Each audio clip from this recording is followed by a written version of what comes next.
Rais huyu ametupa heshima kubwa sana baadhi yetu. Amesema wewe njoo, ushakwama, mbona unaonekana? Una familia inaenda kweli? Nasema mzee, hali ni mbaya. Haya basi uje, hebu kaa pale wewe unaniangalizia mambo yangu. Basi kwa kukaa pale, alhamdulillah, ndio mshahara unafika, ndio unakuwa mtu wa maana, ndio unapata kagari ka serikali ya CCM hii, ndio unapata na vifursa vingine vya kuonekana wewe ni mtu wa maana mbele ya umma. Unanielewa?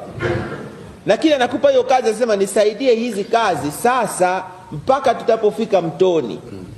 Tukifika mtoni, bwana, ninakuwa na majukumu mengi, unisaidie tuvuke upande wa pili. Basi unakuwa kula vya watu tu bila matatizo. Hapo mtu laghai, haona kitabu kula vya watu, hajui vina malipo. Sasa tunafika mtoni, unaanza kutuletea habari zako. Mkuu, kwa unyenyekevu nilikuwa naona labda nikusaidie kwa mambo mengine. Mambo gani? Nimekaa na wewe muda wote.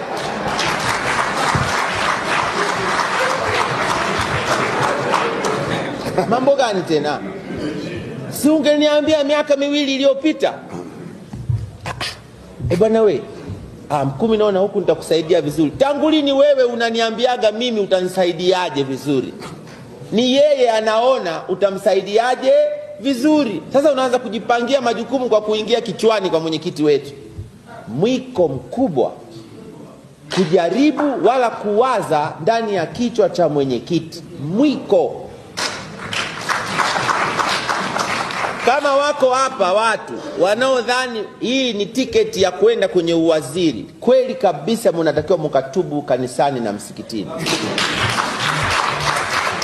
Kwa sababu kuwaza kitendo hicho ni mwiko kabisa.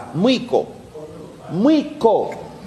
Huwezi kuwaza wewe baba yako anafanya nini na mama yako ndio wewe unakuwaje. Ni mwiko. Hautakiwi. Mwiko.